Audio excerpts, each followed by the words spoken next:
Hello. We are really sorry about that. We had some audio issues. But of course, I'm here with Dennis. Hello, nice to have me. It's very nice to have you indeed. And where are we? Oh my God, it's very, very spooky here. And of course, that means we are having a developer live stream for the web of the Empress event. Yes. It's gonna be super awesome, and we have a lot of things to talk about. We are not going to rewatch the trailer, so we are going to be going into the presentation and talk about the update itself. Yeah, right it's away. gonna be an impressive amount of stuff we're gonna go through today. Impressive, very impressive. All right, so let's talk about the event, Dennis. When is it coming? So the event will start in 2 days' time. 2 days' time in September 24th, and it will run until December the 10th. So quite a bit of time to go through. And this will be the final chapter of our Tarot event trilogy. So talk more about all of that, what it means in a second. Yeah, and of course we have a brand new battle pass with many amazing rewards. We are also going to be talking about that in a bit. And what are the main things? So we're going to talk about the new AI that some of you might have already seen, the Tarot cards. And we're going to talk about the location where this all happens. So it's going to be very interesting, and the things you can find there, etc. So scarce weapons and more, we'll talk about in detail. Yeah, we also have a lot of balancing changes, weapon balance, gameplay changes, and a lot to talk about here. So it's going to be a very exciting stream. And I wanted to mention, just like with our last event, there's going to be more activities coming during the event. So please make sure to follow us on all social media, subscribe on YouTube, follow us on Twitch, to keep up with all the cool things that will come during the event. Nice. So are we ready to talk about? Absolutely, let's go. I'm excited. All right, let's talk about the lore of the event. What is happening in the bayou? We have a new infestation spreading across the bayou, but also across the mountains. What we are seeing now is an infestation from the Bellweavers. They are like little spewing swarms that kind of like infest certain locations. So we talk about in a second what those locations are. And obviously the hunters are now called for action to kind of contain that infestation, contain the spread before all is lost. And as you said, they have to stop this. But why is it happening? Because there's like the main antagonist of the event. Yeah, so this is all related to the Empress. The Empress is a former noblewoman, like a lady of high society, and she was left for dead. She was infected by the Bellweavers, and that is kind of like twisted and corrupted her in a way and created the Bellweavers to begin with because of the infestation on her, etc. So they kind of spawned off her conversion through the darkness, the twisted, weird corruption that we have. And now she reigns as the Empress. Now, what it means is that she's our antagonist this time around. She's the mother of the swarm, and I talk a bit more about her.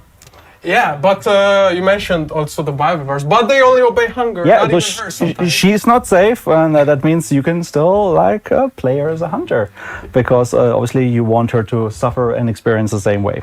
Yeah, so let's take a quick look at her. Yeah, that's how she looks. It's amazing. I really love it, like the whole whopped up stuff there. There's also a pretty cool overview where you see almost like a crown that she has there, right?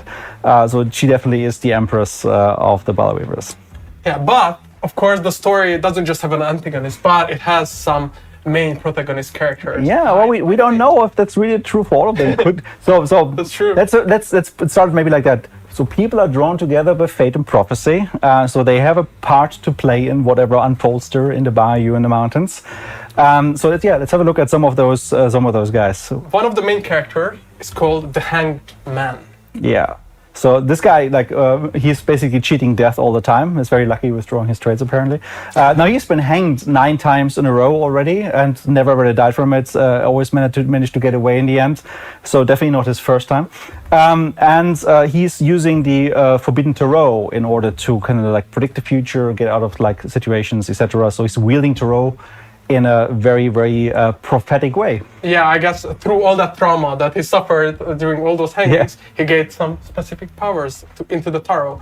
But he's not the only one. We have the Storms here. Yeah, we also have the Storms here, and so she got struck by lightning, and since then she's crashed with visions, and obviously the whole situation with Bellweavers is something she's heavily invested in. So whether it's about suppression or whether it's about supporting, it's to be found out. Yeah, and of course, this whole story, as you mentioned, it's about fate and prophecy, and all these hunters are coming together, and a very exciting story will unfold that you'll, of course, find out during the event. Yeah, let's see how this all comes together in mechanics. Yeah, and let's look at some of the main characters we mentioned. So we, of course, have the Hanged Man here. Very cool. A really, really cool guy. Then we have the Stormseer here. One of my favorite skins. I really play her like a lot in the playtest, etc. I really enjoy using you already her. played her? Oh yeah, I did a lot. So really awesome skin. And we have some more people that we're not going to reveal yet what their role is going to be. So you might also recognize some faces from the trailers absent here. So there's going to be more to unfold as the Web of the Empress spreads. Yeah, so the story sounds very interesting, but of course, one of the core points were the Baal Weavers. So why don't we listen to them very quickly and see how they look?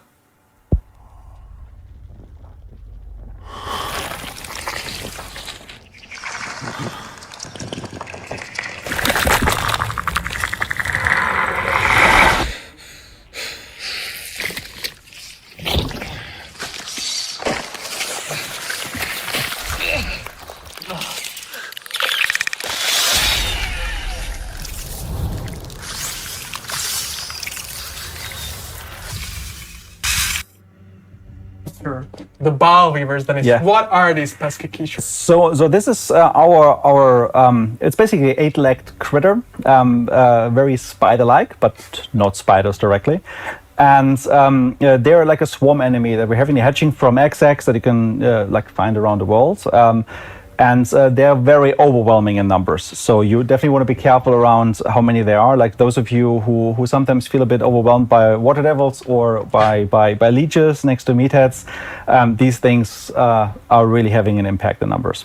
So what they basically do is they protect their territory, their nests, and this is like the main location that we're gonna experience this event. So let's maybe talk a look about that. Yeah, but let's take a close look at the Baal Weavers in the video, and of course you will see the nests and the eggs as well, right here. Yeah. So as you can see, like they kind of spawn from XX. You can find them not only in their main nest, but you can also find them sometimes scattered around the world. Obviously, they're more lethal in large numbers around the main nest, but still, like as you go around like towers, other locations, you might come across them. The nest itself is like the star of the show here, obviously, with like lots of them in there, and like a very different experience as you go through. I really like how they kind of jump at you, like it's almost like they want to hug. So not creepy at all, and I really especially when they swarm you like this and then they also jump at you, not creepy at all. You cannot see like them walking around the wall, so like the whole nest gives you like a very three-dimensional fight with them like going between levels very quickly, and that makes it very, very interesting to move around. Now that being said, you can also try to not alert the nest, right? Like you can just go in there and maybe you're lucky and you'll have a chance to actually go through and get your rewards out of there, get your loot without necessarily activating them. So the way these nests work is that they have a proximity detection. So if you are getting too close, they burst. If you fire your weapons, if you draw attention, they burst. So your equipment gives you some ways here to deal with this. And if you're fast, you can maybe spread the escalation of the nest this time around. It's really awesome. So you mentioned the nest a lot. So why don't we talk about our new 17th compound, as we call it, the Baal Weaver nest? Yeah, so the Baal Weaver nest is, as you mentioned, like it's a 17th compound. So our maps have 16 compounds. When we talk about the Fool's Hideout, when we talked about the Murder Circus in previous events, these are our 17th compounds. Like this, an additional space that is going to between the existing spaces and random locations, and it's going to be the same thing here for the Baal Weaver nest. You have basically a massive web-covered central location, central nest, multiple layers, and you will find it at very, very, very different places. For example, than you would find like the other ones, like the Fool's Hideout, etc. Because these nests can be built up three-dimensionally and don't need like the same footprint like some of the other locations. So you'll definitely encounter like the nests around like on top of cliffs. You're like on top of the mountain, like near La Plata mine, for example. So there's chances for you to discover this at locations that you haven't seen so far. That's going to be very interesting because it kind of breaks up as you move through the world and discover them. We're going to tell you exactly where they were all across the maps, but every map has multiple locations, and it's going to be one part of the fun to discover them for yourself.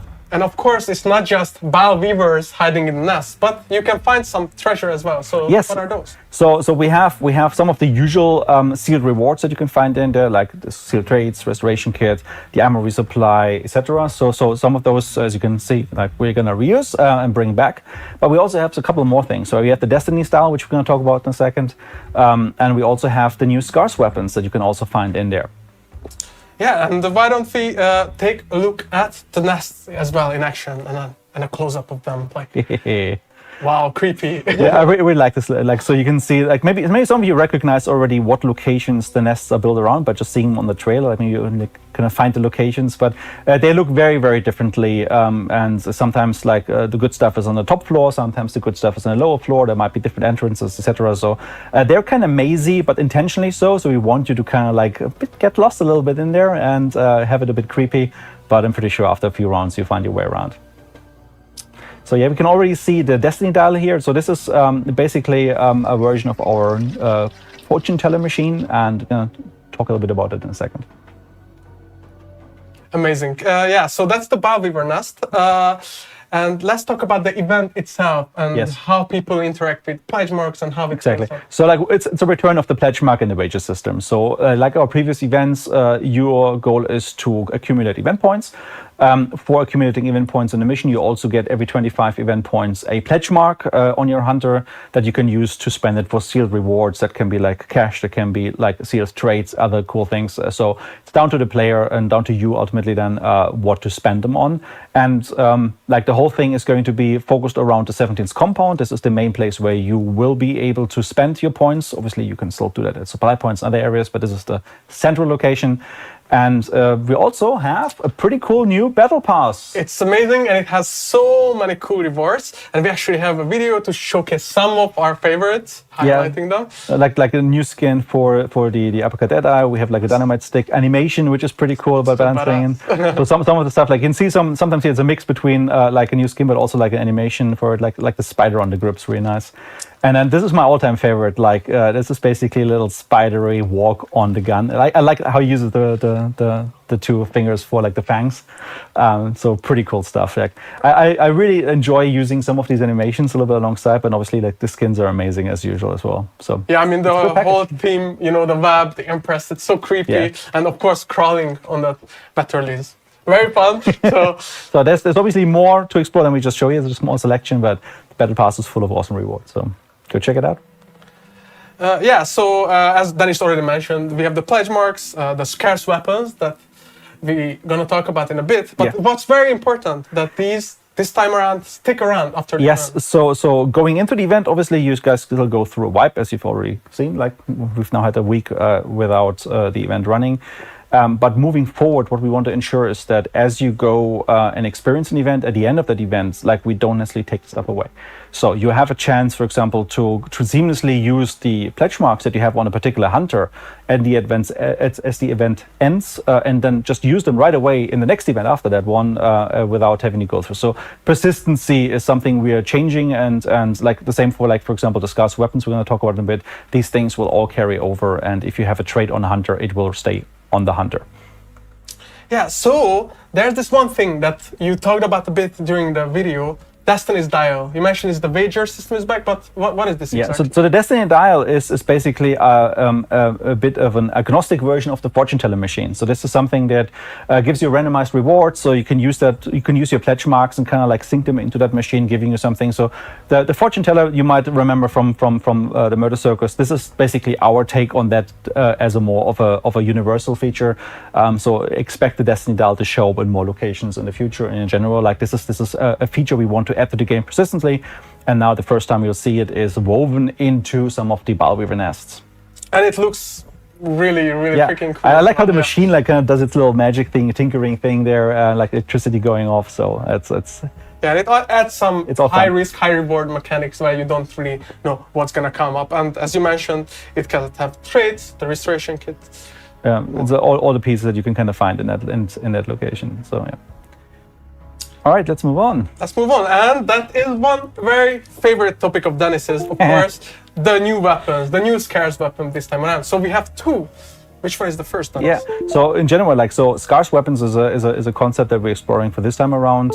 You might remember the Shredder from way back, which was an event exclusive, so only during the event and only in the world could you find it. We have something similar now where we have a few more weapons that you can just find only through exploration. You cannot unlock those, you cannot get them through normal progression.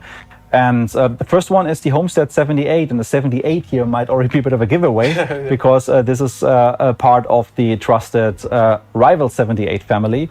And we're talking about a long-barreled cousin of the Rival 78. So it's going to be a more powerful version. It's almost like a double Romero, technically. It's a very, very good gun, but it's rare. You need to find it in the world, and you can't just buy it and equip it normally. So there's a certain amount of exploration now added to this, as you might want to take them out as trophies, for example. So extra punch, medium range, as you would expect from a longer barrel shotgun. It does the thing you would think it does. Yeah, sounds really fun to play around with, but there's also the other one. Yeah, the other one is the Wildland. Now, this one doesn't have a giveaway in the name, but this is based off the Centennial. So it's a modified Centennial. The one that we have in the game right now is based on a musket type version. I think it was originally used by the Canadian Mounted Police in that configuration. We've added it back then. Now, the new one is more of a beefed up version of it. So it has a bit of a longer barrel, it has more ammunition underneath, like the magazine tube underneath is the full length, so holds a couple more rounds, and it does have a swift reload option as well. So it has all the advantages of having obviously more firepower in that case, and the fast reload also happens to be quite convenient, I've noticed in playtesting. So this one is going to be pretty cool as well. So if you like to play the Centennial, get your hands on the Wildland because it's just the better Centennial. Yeah, and of course we have to highlight that these can only be found in the nest. Yes. So it's always high risk, but it comes with high reward. Yeah, as well. and you need like a couple of pledge marks to kind of like unlock the boxes they're stored inside. So it's down to your choice how you use your pledge marks. Yeah, it's just a couple of like small images on them. I mean, they're exactly what you would expect, right? Like one is a Centennial, a bit longer. They have like a different finish on them as well. It's a different type of bit more high quality wood, etc. So yeah, definitely go check them out inside the Bile Weaver nests if you dare to enter. Yeah, and so with this, we kind of recapped the Bile Weaver and Bile Weaver nest related things like the Destiny Dial, all the core mechanics of the weapons. event. Yeah. So let's talk about some gameplay changes that are not directly tied into this. Yeah. Starting with some weapon balancing. Okay, let's start with the small pieces, just get some of that out of the way. So in general, what we've been doing, and it's something that's a continuation from some of the previous update like initiatives we had there, we continued improving the hit melee detection and the maximum range of melee weapons. So we do have a different system now that allows us to detect melee strikes. So no longer is it just like a single line that kind of cuts through and checks. It's a bigger, wider box. So overall, it should be more reliable to kind of do melee attacks against moving pieces. Where it still is tricky is obviously if it's a small enemy, you might still need to be more precise aiming down, etc. So like the Bile Weaver is definitely not going to be an easy takedown in melee, especially if they're very agile. But overall, you should see a lot of improvements about getting your hits connected in melee, like as you move through the world with your regular threats all the time. Yeah, we will have swarms of small enemies to deal with this time. Oh yeah, I heard. But we also made some adjustments to the Mako and the Vetterli Cyclone. Yes, so two pieces here. So on the Mako, it's mostly about that the recoil has been reduced just a little bit, so the weapon is just easier to control. So there's a long ammo weapon, so it kicks like a mule, like all long ammo weapons do, but in comparison to the other ones, it's just a little bit tamer. And also, we have looked at some of the firing interactions, the sequence, etc. They feel sometimes a bit more responsive. What we noticed, there were a couple of issues in there that made the weapon feel a bit more clunky or hard to control. It had like some small delays in there. So we cleaned that one up. It should just be overall a bit more responsive and be on par with the other rifles. So it's more of a valid choice rather than something you avoid because maybe you're a veteran player and you know exactly about these drawbacks and therefore the weapon isn't for you. And on the Cyclone, we walked back some of the improvements we did to making the reloads faster, so they're slower again. We looked at the balance, and the weapon is still very, very powerful. So at least we want to make sure that, like, if you have to go through the reload, it matters more, and other people have a chance to kind of use that point in time to actually like maybe push you, etc. So there's a bit of a drawback. It still is a very powerful weapon, and as long as you keep that one round chambered and then reload, it's always going to be faster than reloading from empty.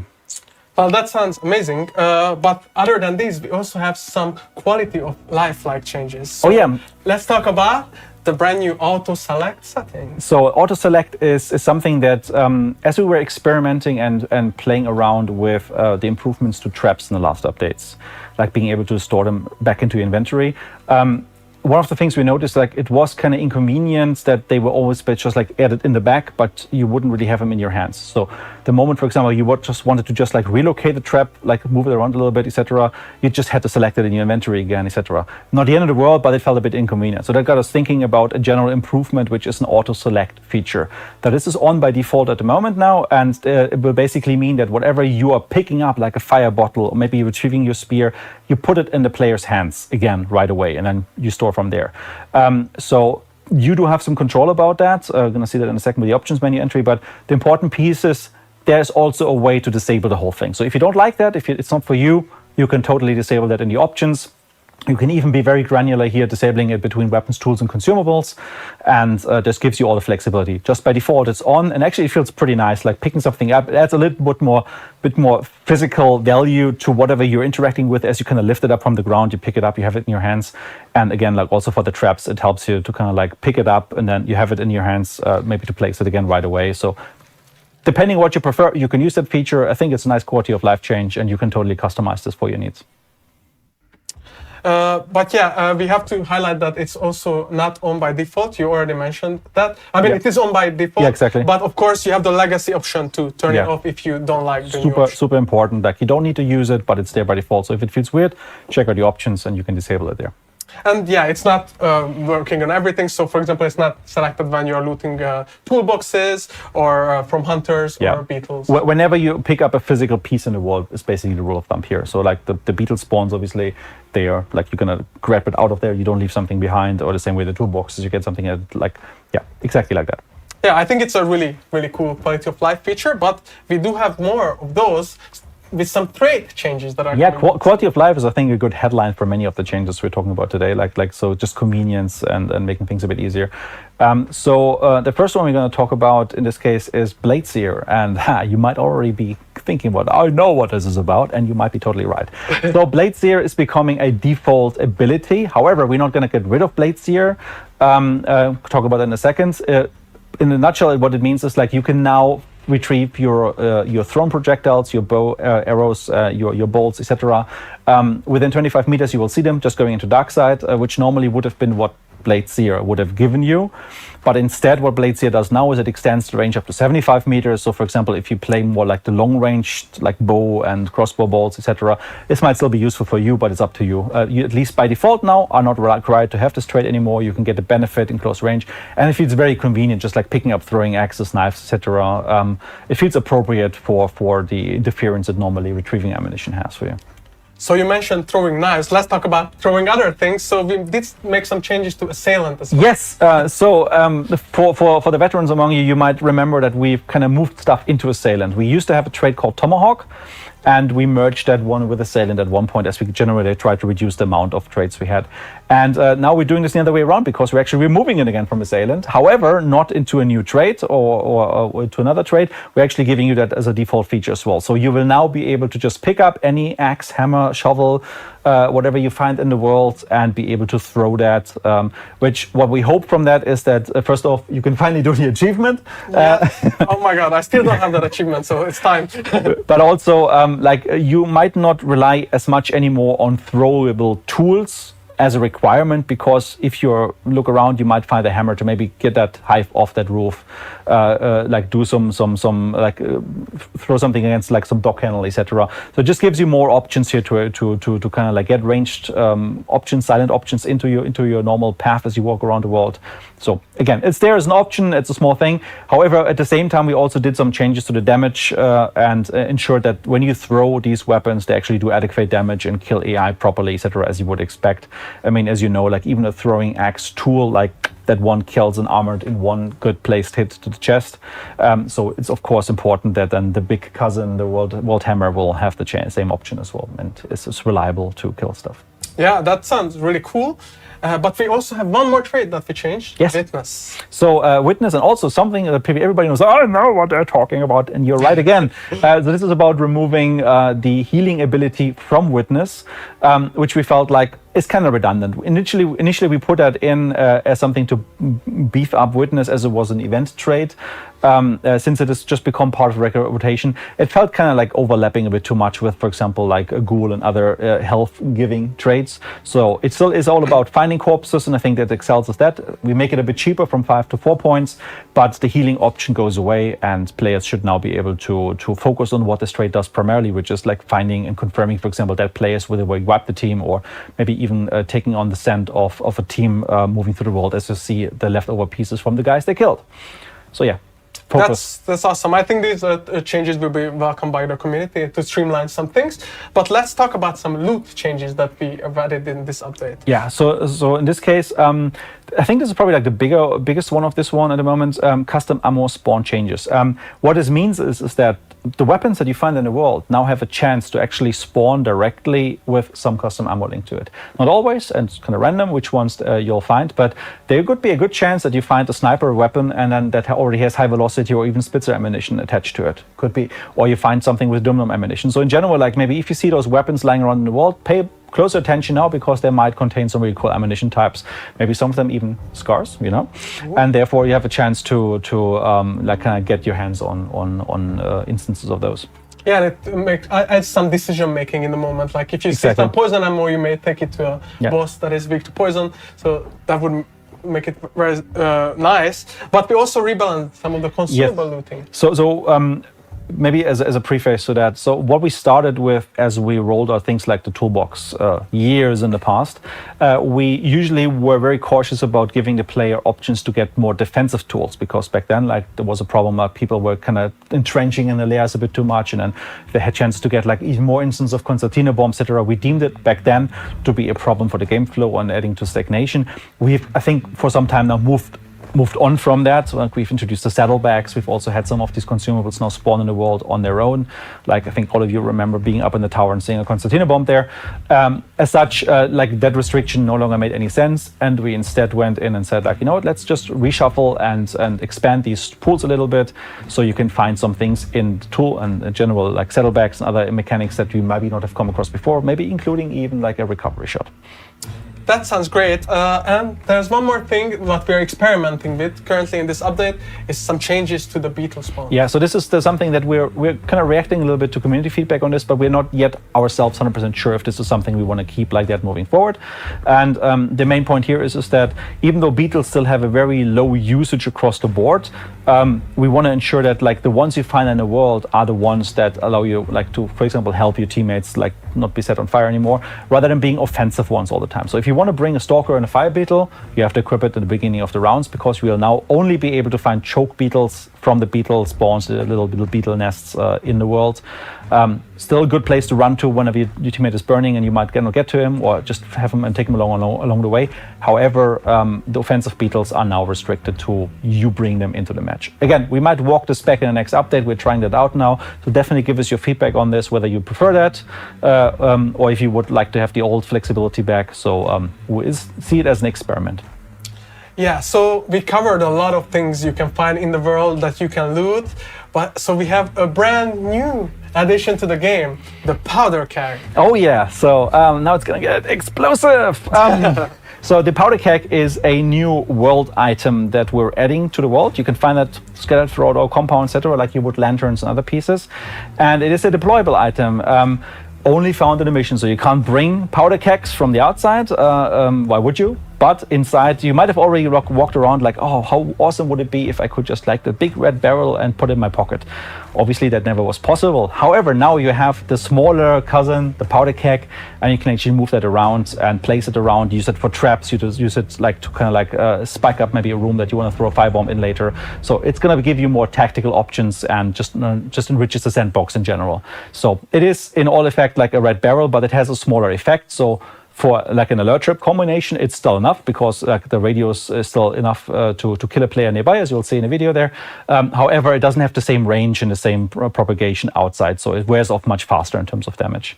But they can do some really interesting things with alert trip mines, of course, and gives you all the flexibility. Now, the important piece here is that as you see them in the world, like they react to damage. So just like shooting wildly, blowing things up left and right, you might create chain reactions much easier now, where maybe like there was one of those powder kegs also in range and also blows up, and then disaster strikes.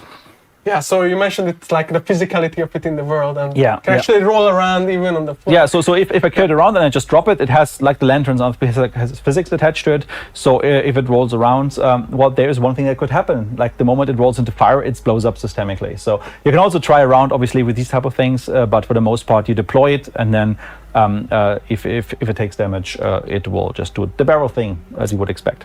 Now that power that plays into another piece here, which is the lanterns. So for the lanterns as well, we have done the same damage receiver. So if a lantern is just in the world, for example in the little red boxes, or just standing on the table somewhere, like the ones that you can pick up, and you were to hit it with a incendiary damage, it would react exactly like the static lanterns does. So now you can actually blow up lanterns.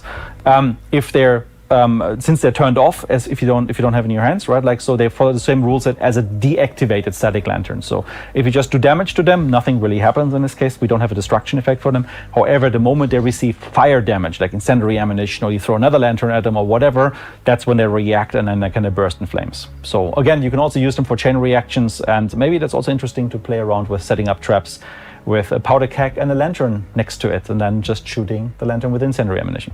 Yeah, honestly, I cannot wait to see the chaos that players always come up with very creatively with the new tools they have there. But let's talk about another cool topic, that we are making some bigger changes to NPCs and AI. Yeah, so NPCs, I mean, of course, we talked about the Battle Weavers. I mean, that's really like the star here when it comes to any NPC and AI changes for this update. But we're doing some housekeeping alongside. So, for example, we have the grunts that we have been reworking a little bit alongside. This sounds maybe a bit bigger than it is, but this is a very important step for us. It kind of happens under the hood, where the rework of the grunts means we have more flexibility moving forward to do changes, to build new stuff potentially based on them, and it gives us just like a couple of little side effects that you will actually perceive. For example, the improved spawning. So in the past, AI would pop in very aggressively right in front of you sometimes, right, depending on the server and distance and where they would then designate it to spawn. Now we have an improvement there where the grunts, if they spawn in, they actually spawn in a prone position, and then they actually stand up and walk around from there. So you'll see a much more natural way of introducing these enemies, less popping with the grunts as we spawn them in for a compound. We also had some improvements to their movement and the pathfinding they're doing, but this is probably mostly on the hood. The most player-facing, most visible change here is that they actually move slower in water now, which they never really were impacted by. So you as a player were bogged down by like deep water, they would not, and they would just run at you. Now they're affected by the same rules, which means you can actually lose some of those as you walk through water, and then turn around and shoot them as they still try to catch up. So you do have more options there. Again, it's mostly under the premise of like housekeeping, but it sets us up for some really cool things also in the future. Yeah, and alongside the grunts, the hunter bots also seen some improvements. It's very important to mention that the hunter bots are only available to new players until rank 11, so it will only affect those, but they have a lot of things. Yeah, so the hunter bots, I mean, their main purpose is we call it like the first time user experience, the onboarding, like getting a new player, understanding the game, and I think they've been doing a very good job for that purpose, but that's also what we designed them for. They're not meant to be an opponent that you fight as a mid-experienced or veteran player. However, there were still even then some shortcomings where sometimes they would just not even survive fighting against some of the AIs on the way. So even a new player might sometimes just not really come across them that often because they might have just died shortly before reaching the players. And doing some improvements around how their combat behavior works exactly, etc., has been some of the pieces. So don't expect them to use major tactics now, but they should at least be able to do the job, the role that they're built for, which is like give players a good time when they start a game, but also introduce them to the concept that maybe some enemies are actually shooting back. And you did mention that it's kind of a housekeeping update as well. So we did make some tuning to other AI as well, like the armored and some of the bosses as well. Exactly. The brutes, for example. Yeah. So you can expect some smaller changes. Yeah, just for those like out of scope for this video here today for our stream, but like you will be able to just follow up on all of those in the patch notes and kind of see what exactly changed. But like these are the highlights so far from what we talked about. And some changes I'm very excited to talk about regarding our user interface, which is seeing some awesome improvements. There's some really good stuff coming. And what is going to be so huge, it's going to blow my mind. But let's first look at the lobby improvements. This is how you get Ben's excited. So yeah, the lobby improvements. So this is something we've hinted at early in the year already, and it's a major step forward for our lobby, because what we're doing now, we are unifying the different lobby rooms that we've had previously into a centralized lobby for all game modes. Now, of course, you might only be able to select a game mode like Soul Survivor if you don't have any friends in the lobby, because it's only available for solo players. But you can navigate seamlessly through all of these. So you can, for example, take a round with your friends on the shooting range. You don't need to do a separate invite anymore. All of that stuff goes away. And you can kind of easily transition between different lobbies that we had in the past, as it's all in one place. So streamlined navigation has been the key here for us. And overall, like the whole thing feels so much nicer, and going to see that in a moment, but like the streamlined navigation really, I think, comes to play quite a lot here. So as we have a look here, we see the top navigation has changed. We now have the play button, and the play button is the lobby. You can click on your game mode on the left side, and then you can select them there, or you can just even use the little arrows from the lobby and directly just cycle through them. So very easy for you to kind of like go through the different modes, and then all the configuration you need for each mode you will find directly there in that location. So whether you play against like duos, trios, etc. So quite a lot of cool stuff there. And we've also used that, as you might see in the top, there's a career tab now. We removed the home tab, which used to have all of the stuff together. Now we have the lobby under play, and we have career, which basically bundles all of the progression screens that we had before, about to kind of see like how your bloodline progression is, your prestige is, and all the other things that you have in there. Yeah, exactly. So as you mentioned, there's a new carrier tab added on the top, but we have some other changes made to the gear screen, where you can see your traits. The green screen gears. It's not a green screen, by the way. It's actual spiders and monsters and web in there. Yeah, this is knock on wood, man. Here. Yeah. All right. So the gear screen improvements are a pretty cool quality of life change as well, because you now be able to see the traits in the equipment screen for the gear as well. So what that means is you don't need to memorize, oh, did I have like fanning, levering? Oh, it's all there as a quick preview on the left side where all your equipment are, and you can kind of match it up. You can even modify them directly in the same screen, so you don't need to jump out and go to the trade menu necessarily. It's all unified. It's much nicer to use, and yeah, so definitely go check it out.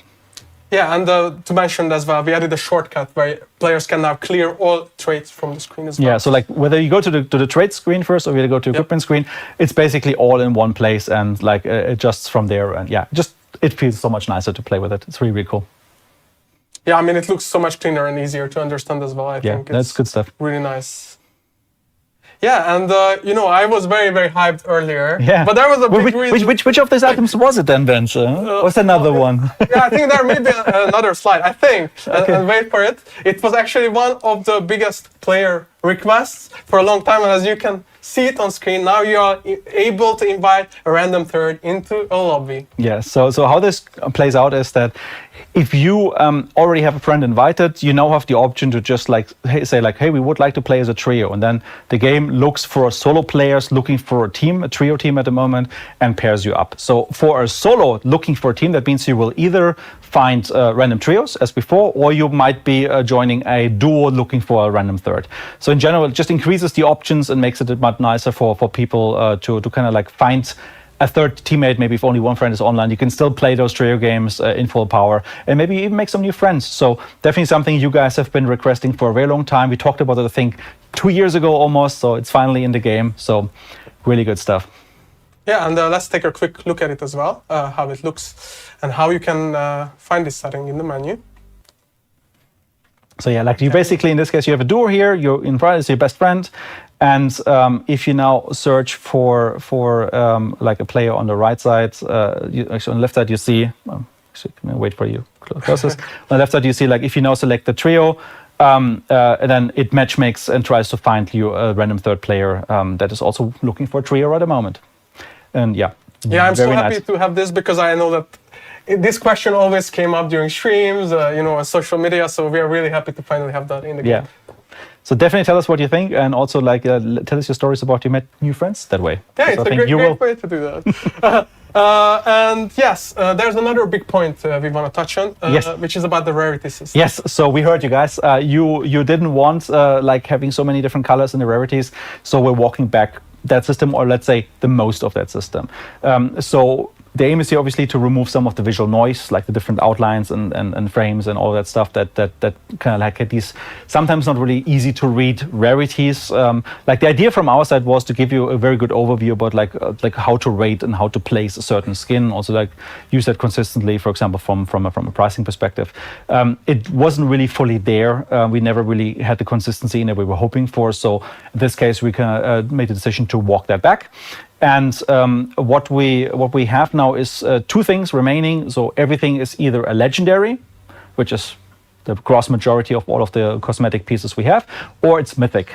And mythic, as you know, denotes a piece that doesn't come back afterwards, so it's an event exclusive, so it's important to keep that distinction. But uncommon, common, rare, all of those tags have been removed, and the whole menu obviously looks a bit cleaner and much nicer again when it comes to understanding what is legendary, what is not. So yeah, the rarity is obviously something we did at the same time. Yeah, and as you mentioned, the mythics still remain, and that just denotes the skins that will never come back to the game. Yeah. But now the legendaries are back as you were used to them before, basically. All right, Dennis. I think we went through a lot of things, but is there anything we forgot? I don't know. I think we should maybe consult the tarot if there's anything we forgot. Oh, okay. Do we have any? Oh, wait, there's one on the screen. Oh, wait. We have like a few tarot cards, and maybe it's actually not just a few. Maybe it's actually oh my God, that's so lot. quite some, and maybe even you could argue maybe it's even a lot of them. So yeah, let's maybe talk about what the tarot card system is all about. Yeah, but first of all, they look amazing. I love them. I love them. So this is basically your favorite trade art style, but now in color. So really amazing work as usual, and like these cards, we look at them individually in a second, a bit bigger on screen as well. But yeah, as you mentioned, so what are the tarot cards? Yeah, so the tarot cards are a single-use consumable. That means they apply all the rules for like the same thing as a dynamite bundle or like a vitality shot or whatever you bring. So you want to make a choice there whether you want to bring them into a mission, or also if you find them in the worlds, like if you have the space to actually take them and use them. We have a total of 12 of these cards. Each of them have their own unique gameplay effects. The idea is that while they give you new ways to play, right, new gameplay options, they're not overpowered. They fit in very nicely and just give you tactical options without being like oppressively powerful. The idea is not that tarot cards should dominate the game, but they kind of change some of the nuances in a very nice way. And we're gonna look a little bit in a moment about what they do. But in general, where do you find them? So you can find them in the world. We'll talk about in a second what that means. However, you can also get them via Dark Tribute. So this is very interesting because by just playing over an evening and several rounds, like every step in Dark Tribute gives you a card, and even the first step gives you 2 cards. So you will have an ample opportunity, even if you're unlucky during the match to find them, to still get your hands on a number of those. They're kind of rare, they're kind of precious. They're not like spammable in a way, unless you really take a long time to collect a lot of them. Then you can obviously use much of them together. But they give you like a choice of, is it now the right moment to bring it? And I think that makes them very, very interesting. When we talk about where to find them in the world, we have 3 inside the Ballweaver nest. So it's another reason to go into this awesome, nice place full of like horrible critters. So enjoy. And also you can find them randomly outside. However, also still thematically linked to the Ballweavers. So we have these smaller locations outside. We talked about this earlier when we discussed the Ballweaver nest. And what you can do there is, if you encounter one of those XX around maybe a tower or some other built-up small area, look around. There might be a tarot card somewhere attached to a wall nearby. They're kind of stuck in a wall with a little feather, and give you like another chance to get them. They're kind of random outside, but there are 3 of them are guaranteed inside the Ballweaver nest. So first come, first serve. Make sure that you are not the last one to go there, because Ballweavers, I think we didn't mention it before. Ballweaver nests respawn. So even if you take a moment like to be the last one there, if other people have gone away from the from the nest, and like with other compounds, we can at one point remove the AI, and then only when you get back we can re-add it again. In this case, if that happens, the Ballweaver like the XX, the small little cocoons, they will actually repopulate. So they're little work intense little buggers. They kind of rebuild their nests very quickly. So you will always come across these Ballweavers there. It's an infestation after all. So it's no guarantee that you have an easy time just because you wait for someone else to do the work for you before. Very, very scary as always in Hunt. but we have to talk about Bounty Clash as well, where people can still find them. Yeah, so in Bounty Clash as well, like in the central location where we have like the restoration kit, some of the other pieces, you also find like cards there. So another reason to be the first one in the center of a Bounty Clash game. That's great. And of course, you talked about finding them in the world. So how about we talk about the cards themselves? Yes. Starting with What a segue. All right, let's start easy with some of the more basic cards. So the world is basically, it is your portable master clue. Yes. So it does exactly what the master clue does, which means it reveals all boss targets. Just basically ticks all the clues for you, and then you know exactly where the one or the two targets are. It's a very standard card, very basic card. Obviously interesting if you have it on you from the last round, for example, because you can play it right at the beginning of a match, can burn card in your hand, and and you're set on your way directly, know where to go. So very useful, for example, for that solo who really has the goal for this mission to kind of trap the hell out of the Bile Weaver nest, and maybe have a good chance of being the first one around, know where the bosses are, from which direction the enemies might approach the nest, because you know where the bosses are. They might go there after the banish.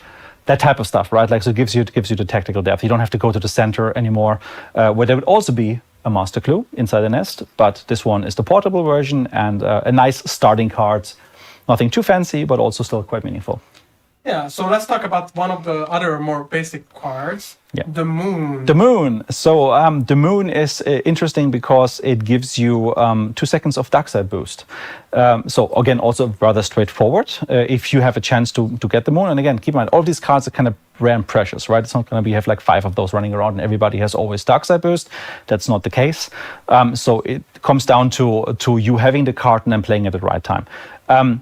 When I say the right time, the important consideration here is that the Moon, obviously, when you get Dark Side Boost, leaves the little scorch mark on the map as well. So if you, for example, were to play this card right at the beginning of a round, well, congratulations, you've just given away your spawn location, right? So it comes down to finding the right moment to sometimes use these cards. Some of them have drawbacks, etc. In this case, the drawback is that, well, you're kind of marked on the map when you use it. So you want to be careful when to do it. Yeah, there's definitely some cool tactical use cases for it, though, like around the boss compound, for example. And in general, like, we're going to keep some of those tactical things out of the scope of this meeting here, because like we could potentially talk about this for hours. That's true. But we want you guys to discover this as well. So we're going to hint at some of the tactical uses for these cards, but in general, we want you to discover that and have the community kind of find out what's the best way of combining and using these cards in what situations. So let's talk about a card that ties us back to Garden of the Witch a bit. Yes. The Garden. Also a rather straightforward card. This one fully heals you and also your teammates and clears out any like status effects like bleeding, burning, poison, etc. So this is one of the cards we've also hinted at already with a little teaser a while back, where people have been speculating quite heavily about what it actually does. Well, what's the reason here? And the Burning Hunter obviously was the giveaway. Like, so you play the card, your friend also stops burning. So this is basically a super vitality shot that affects the entire team. Very nice thing, but again, also a precious card. You want to use it in the right moment. Yeah, and since I mentioned one event, let's mention the other one. So let's talk about the Fool. Yeah, the Fool. That's an interesting one because this is the one card that goes really into like traditional card game territory. Because what this one does is it actually clones the card that you used last. So does it work? There we go. So this one actually copies the last card, yes, and that means depending on what the last card is you played this round, you do now have more or less value of it. Like, you can, of course, clone the world with it, right? Then you could use the world next round, but probably used the last one before, so no point. Or you save it for something a bit more high value, like maybe you want another garden or so. So it's up to you. You can kind of play with this. On use, this card transforms into whatever the last card was you used, and then it's down to you to decide what is the one you want to clone. Sounds great. And the next one is something that is very strong, but also comes with some drawbacks. The Tower. So the Tower is pretty nice because this is like a PvE related one, but it can have a very strong effect on the PvP side, of course. So I'm going to tell you all the situations again of how to use it, but it kills all of the basic monsters, even like meatheads within 65-meter radius. So you can use it also quickly for farming, for example. But also it sets you on fire because all of the AI also burn down, right? Like it's a fire effect, they all kind of like die from a fiery death, but you are affected yourself, not your teammates, just you as the bearer of the card, which is usually not a big problem. You just put yourself out, but you might have a bit of charcoal on your health now for a moment, and therefore you might want to be careful, maybe pushing that box or whatever. All right, and for the tricksters, here comes a very tricky one, the magician. Yeah, this is going to be very interesting for all the solo players out there, but it does have some benefits being part of a team as well. The magician is basically placing a dark side decoy at your current location. So what that means is that whoever has dark side boost will see that location as if there was another player. Now you can use it for all sorts of shenanigans about like masquerading where you really are. In this case, like someone places it at the extract, so someone is very carefully approaching. And maybe that gives you the chance to catch up with them or have the drop on them, etc. Physically, this is also something that you can see in the world, so people can kind of spot the masquerade and the trickery here. But you need to get close, maybe sometimes to reveal this one. What it does is it starts bleeding on you, so you don't want to use that like maybe mid-combat, etc.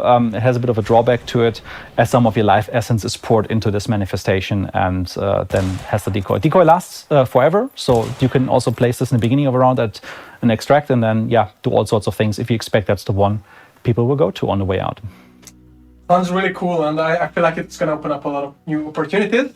But let's look at the Devil next. Yes, the Devil card is very interesting because that one is a combat-related one. So if you guys remember Crack Shot from the Murder Circus event, this goes in a similar territory, which means that we have sway and spread of weapons being reduced. Obviously excludes like shotguns or things which don't really have the spread being affected by it. But it comes at a price. So like your weapons become a little bit more precise, or it's a bit maybe easier to fire, but again, within reason. So you don't have like a sniper aftermath all of a sudden because of it. But again, you know from Crackshot maybe the power level you can expect here. However, if you have it, whenever you get downed, you will actually lose not one but 2 health chunks. So it has double the consequence. So we want to be very, very mindful as like not killing, then the devil claims it's due, and you actually might be worse off than otherwise. So yeah, it's a risk reward. Yeah, I mean, if you make a deal with the devil, it always comes with a downside. But let's talk about something positive, the sun. Oh, the sun. The sun is always positive, unless you get burned by it. The sun is pretty interesting because it grants you an increased regeneration buff, but only for 60 seconds. So think of this like a regeneration shot in steroids, but very, very short-lived. You want to kick that in right the moment you open the door to the boss lair and charge in, because any sorts of delay, like maybe your teammate getting down to your border, like basically the card has been most likely wasted. The power level of this one is similar to what if you remember Mariner from previous events, like having a very fast immediate healing. So this is very, very powerful, but again, very limited, and you want to make sure you capitalize on the advantage right away. Otherwise, it burns out without giving you anything. That sounds really cool and very powerful, I think. But let's talk about the very risky one, in my opinion, Judgment. Yeah, Judgment. It's risky, but it's also pretty cool. So what Judgment does is it doubles all of your current buffs, current status effects. So what that means is that if you're running a vitality a regeneration shot, if you're running a stamina shot, whatever the current timer is, by the time you play the card, this timer will be doubled. So this is really, really powerful because you can extend some of those shots if you use them in a clever way. However, it also at the same time zaps your health to 1 HP. So that might be quite forgiving if you have a regeneration shot, right? Just takes a moment to pick it up, but like you don't want to do that maybe necessarily mid-combat. And I had situations where I thought I found this next to some bile weavers, and then let's just kick it in right away. And then a friend of mine, like doing playtesting, was just triggering the exec right next to us, and all of a sudden you had these bile weavers on 1 HP. So be careful when you use it. The monsters are absolutely not taking any chances here, and just try to murder you at any chance you get. So in general, again, similar to the Fool, it's more of a tactical choice card. Like you want to play this at the right moment. Like for example, you use a 4-shot boon with a pledge mark somewhere in the tower enemy, you kick it in right after, and you have at least double the time on what the timers tell you on that. So very interesting to see how people will use it. And of course, they kind of chain as well. You can do multiple judgments, and they always double. Like it's very expensive, and you probably don't even have that many judgments usually ready to go because, again, tarot cards are rather precious. But you do have quite some opportunities there to kind of mess around with stuff. So it's very interesting. Yeah, go figure the details out yourselves. Yeah, and so this was already very interesting, but I think one of the most interesting one for me is the Hanged Man. Oh yeah, the Hanged Man is amazing. So this is, in my opinion, a big, real game changer. So what this one does, it allows you to spectate the nearest enemy hunter for a very limited time. I think it's like 15 seconds or so. So as you can see, like you now see in dark sight through the eyes of that hunter. Now you have to be quick, like, okay, where could they be, what they're looking at, what direction they're facing, are there any teammates, maybe left, right? So trying to get as much information as possible, because those 15 seconds are over in no time. But it gives you the chance to kind of understand where maybe someone is. Now, the catch is that the moment those 50 seconds are over, this is when the guys who have been spectated are now getting a little warning. So if you hear that in this little chiming sound, you understand, oh, damn it, we just got like spectated, and maybe this is where you want to make like a hard 90-degree turn left or so, maybe approach the combat from a different, change your tactics around, because like another team might know where you are, where you're going, etc. So you don't want to be predictable. Yeah, I mean, it is so fun to play around with. But the next one is a very, very cool one, and very big in name as well, the Empress. So yeah, like this card has like the name of the boss, right? Like that's the name of the event. So the Empress card is just positive things, and that's really, really cool. And I think you can predict some of the really nice advantage synergetic effects from that one. Whenever you play the Empress card, you get Catalyst. This is your way to getting Catalyst this event as well, right? Next to, I think you can also get it randomly from the Destiny dial.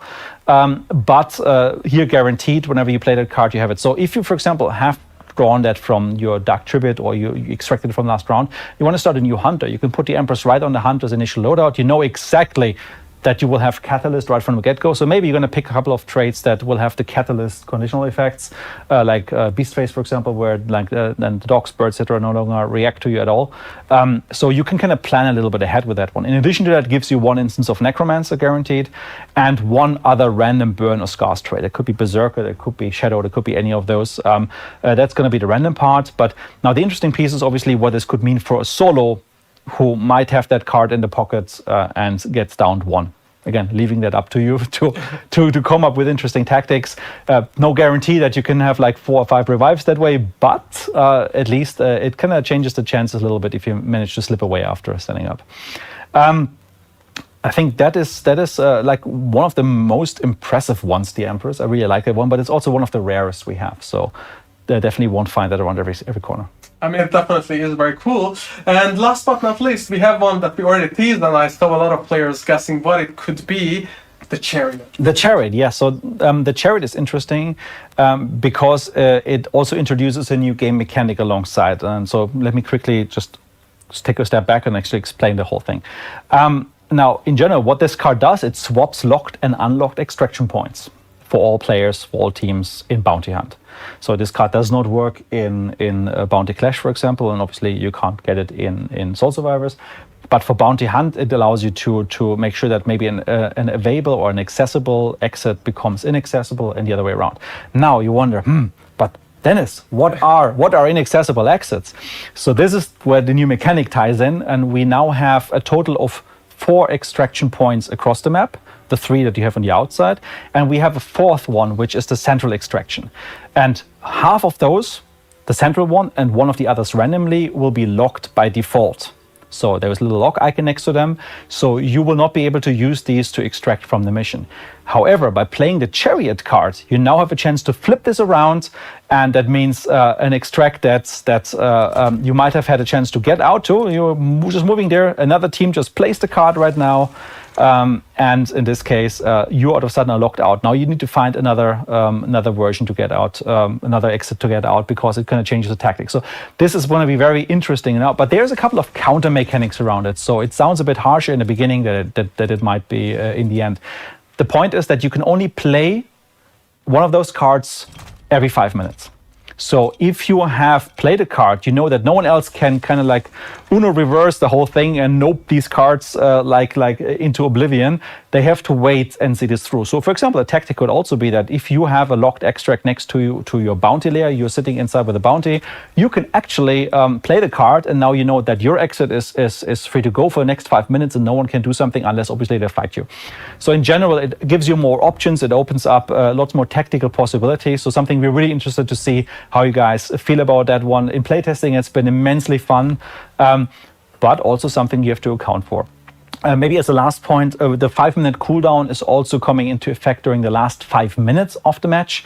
So you can't play one in the last seconds or so, and then a team might be stranded, no chance to reach another exit. So there's going to be some safety nets in this that we make sure it's not super frustrating by people trying to exploit it. But yeah, go play with it, have fun with it. Yeah, so that's a lot of new things to play around, and I think it's very exciting. And thank you for driving us through all these. But now let's take a look at the very first look at our brand new gameplay trailer, and after that we will be back with the Q&A section. Yeah, everything coming together now.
That gameplay trailer was truly amazing, and we have to highlight from very soon, about in 30 minutes, you can catch some of your favorite streamers playing on Twitch, already trying it out. So make sure to tune into the Hunt Showdown directory and check them out. So we have a little closed test that we gave access to some of our VIPs, and they can kind of play this, have a look at it, and so yeah, from I think 30 minutes roughly, right? Yeah, like after the stream. After the stream, 30 minutes or so, maybe you will have a lot of them popping that one up and giving it a first go. So yeah, definitely join in there, see how this all comes together in practice.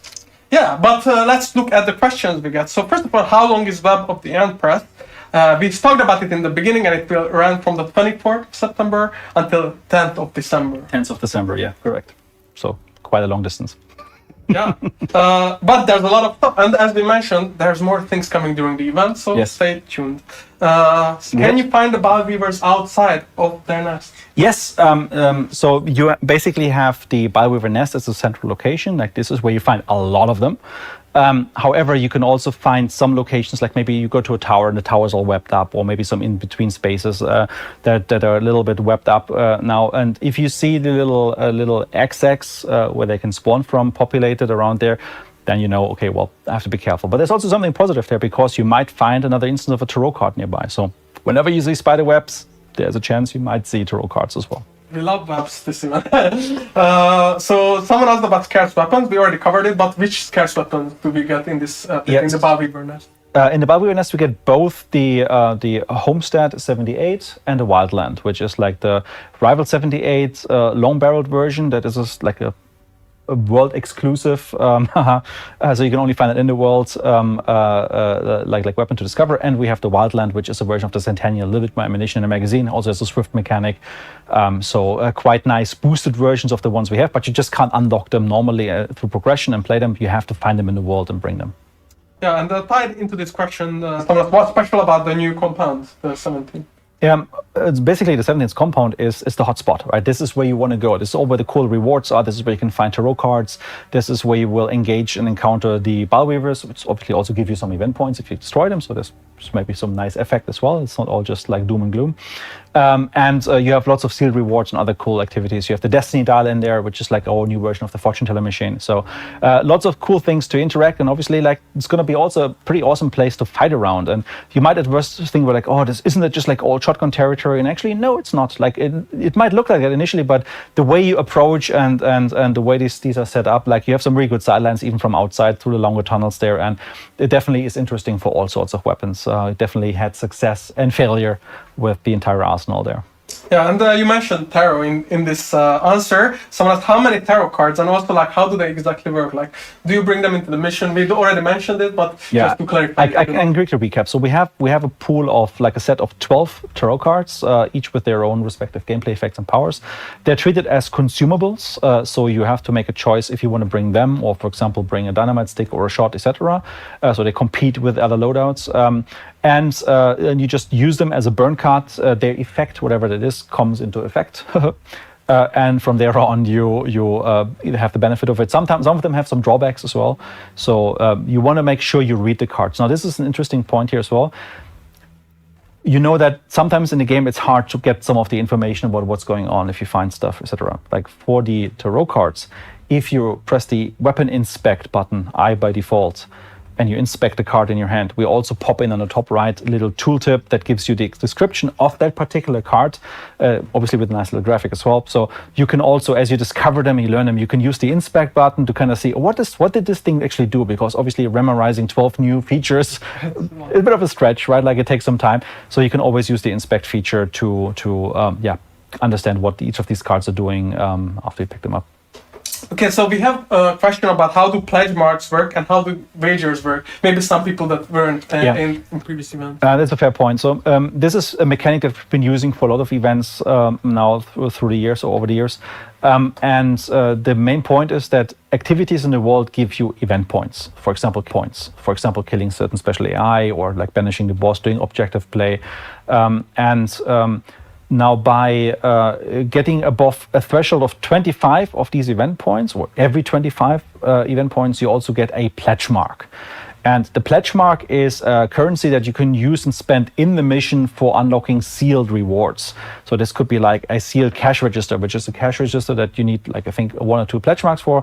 And if you interact with it, it gives you guaranteed a high amount of $100 than maybe the one randomly gives you normally. In a similar way, you might get sealed traits or other sealed items that you can only get access on if you pay the due. So in this case, make sure you get event points, because event points gives you pledge marks. They live on the hunter, but they can also be taken away from you. So if you go down and someone loots you, they might steal your pledge marks. But obviously there's also a good motivation for you to go and hunt other players, because maybe you're too lazy to build up your event points on your own and you just want them to give them to you, and you can use guns as a convincing measure. So. Yeah, and I know we already talked about this as well, but it ties into this very well. So what is Destiny's Dial and what is the wager system? Yeah, so the Destiny Dial is a fortune teller machine. Basically, it gives you random rewards. So you spend a pledge mark, if you have any, and then the Destiny Dial dials, and at the end of it, it gives you a random reward. And that can be, for example, a buff. You might get like some time of regeneration, or you get like antidote, or it might give you a random trait, or it might give you some money. Like different activities and different rewards. And so it's about like a bit of mini gambling in a way, like kind of like, I have 3 more marks, I have all the cool traits. Let's just throw them in there and see what happens. Sometimes you get some really cool things from there. So something people really appreciated when we had it as part of the Murder Circus event with the fortune teller machine. This is the new take. It's a bit more universal, not themed to like a circus, for example, and expect that to show up in various locations in the future. Yeah, thank you for the awesome recap of the whole thing. So a question that pops up a lot is about introducing ping limits and region lock. Like, what are our plans? Yeah, so something which is very important for us as a topic. We don't have any news to share at the moment, but this is an ongoing conversation, and we do have some plans for the future on that. Nothing that is yet ready for us to talk and announce next steps on this, but rest assured, this is nothing which we put on the sidelines. It's very important. Yeah, so someone asked, when can those queue up with random thirds? We can say in 2 days, because it's coming with the update. So the ability to queue with a random third player, so if you're a duo of invited players, you can now ask to matchmake with a random player, like a random third player, like a solo that is also looking for a team of 3. And that gives you more options to play with people, make new friends maybe. So it's a great thing, and we're happy it finally arrived. Yeah, we got some questions about returning older hunter skins. And if you're planning to do that, and yes, we actually did some in the previous update, and this is something we plan to do in future updates. Yeah, we did a first test recently where we revealed some of the former questline hunters and pieces. In the past, some of those were obviously asked and requested, but we can't bring them back in exactly the same way, because they're mythic in terms of their rarity level, and that means they're exclusive for an event. However, we can bring variations of those, and it's something we definitely want to explore. I think it was a very, very good success, seeing all your responses on how you interacted with this new, and I appreciated that. So we definitely want to try more of that in the future. What exactly and which hunters and so, that's for the future to tell. So of course tarot cards are very important in this update. So we talked about, you mentioned some rarities. So is there a difference between how rare they are or how you find them, or how does that exactly work? Yes, but it is a bit under the hood. So it's something that we expect you guys to just like get a sense and feeling for as you play. We have some of those cards who weight differently than others. So some of them, like the Empress card, are very rare and you will not have them that frequently. Some of the other, usually those with like a lesser, often intrusive gameplay effect, like the Moon, for example, or the World, like they might be a bit more frequent. But in general, you have a good chance getting across all of those, and we ensure that there's a nice spread there. But yes, some cards are a bit more precious and a bit more rare than others, but you won't be able to tell except for playing a lot and getting a feeling for it. Definitely. So there's a question that's also pretty frequently asked, is about crossplay. Will we add it? When we will add it? Is it something that's... Nothing we can talk about at the moment. So in general, the important piece right now is the matchmake third. I think that's a great step forward when it comes to matchmaking. Everything else, we have to see what the future holds for that. All right, let me see if I can find more. Yeah, some people asked like, what are the lobby improvements we made this update? Yeah, so the lobby improvements is primarily a consolidation. So we now have a unified lobby. So all game modes are in one lobby. You no longer need to invite someone just because you want to maybe go together on a shooting range or play Bounty Clash with this Bounty Hunt, etc. You can now select all of the modes in there. Obviously, you can only select Soul Survivor if you're the only one in the lobby because it's a solo mode. But all of these, I think, yeah, understandable restrictions apply there. What it means is that we now have the lobby as a central place to go to. We don't have a home button or like a home menu anymore where we then select modes, etc. Instead, what we have is the play button. This is the lobby, and we have a separate career button. This is where we moved all of the progression pieces that were under the home screen originally, and they just give you a chance to kind of like navigate much nicer. So improved navigation has been like the main thing here for us, and everything you need for configuration you have from that lobby screen. I've seen some questions asking about if you have arachnophobia mode in the game. We don't, but then again, we also are a bit of a horror game. It's an important topic. So I'm not a big fan of spiders myself. I can be honest about that. But I think this is something that in the future maybe we can talk about further. But right now, you don't have to go into the nest. It's strongly advised that you do. There's some good stuff in there, but you can take your own steps in the same way you can take your own steps whether you want to fight the spider boss, for example. So no specific arachnophobia filter or content filter in that regard. Yeah, someone was like a bit confused about the changes to the in-world items. So we had some changes, like the silent changes and the power keg as well. Could you just recap that? Right, I mean, you're mixing a lot of things together. Yeah. So let's maybe take it apart step by step. So on one hand, we have some of the inventory and loot changes. So for example, we've opened up some of the things like the toolbox to also give you some of the like consumables that you didn't get in there before. We've already watered it down a little bit with like the saddlebags and stuff like that. So it's basically just like catching up with some of the other mechanics. Then we also did some quality of life changes, some of the traits. So for example, we have the Blade Seer ability that allows you to see where your projectiles are within a 25-meter radius. Now by default, just go to dark side. You don't need a trait anymore. You can see where your arrows are sticking, where your knife went, etc. And it makes it very useful to kind of like collect the stuff on the front. So very big quality of life change. But if you equip Blade Seer, which still exists as a trait, you just increase the range to 75 meters. So maybe it's a bit more interesting to maybe find your arrows, which you maybe fight a little bit further, or that spear that you threw across the roof trying to hit the hive and then it went past last second and now it's somewhere in the swamp, so at least you can find them a bit easier. And then I think we also had a third piece there. What was it? The powder kegs. Oh yeah, the powder kegs. Yeah, exactly. So we also have a new world item, which is the powder keg, which is a sandbox item you can just discover, similar to like lanterns. And that is basically a mini explosive barrel. You can pick it up, you can place it, you can drop it, and if you're unlucky and you drop it into fire, it blows up. Because these things now react to gunshots, etc. So if you just see some like standing around, and the same is true for lanterns, and you do fire damage to it, like the lantern or the keg blows up directly. The lanterns will just detonate. And then on the kegs, if you hit it with anything else, like a normal red barrel, like they start burning for a second and then they blow up with a delay.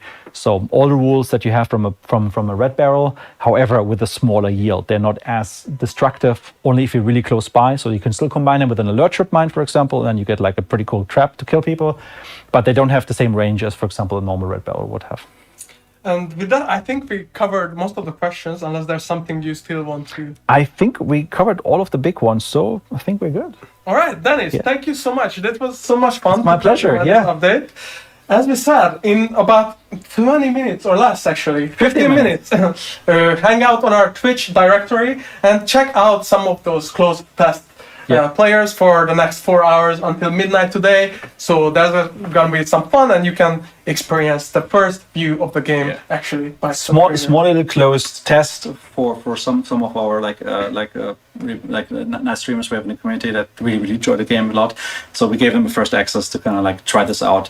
Unfortunately, none of you guys can yet join in. But so make sure to watch them. Make sure you take a look at what's all meaning in practice, and let's all freak out collectively from running into the Ballweaver nest. And just to mention again, the event is coming in just 2 days, so you don't have to wait too much anymore, and it's gonna be a lot of fun. We also gonna be having some gameplay streams as always, so we will also show you the game and play around with it. But for now, I think we are done for today. Thank you, Dennis. My pleasure. Thank you everyone working on the stream as well. You guys really helped out. And see you guys in the bio. Make sure to follow us on all social media. Follow us on YouTube, on Twitch, of course.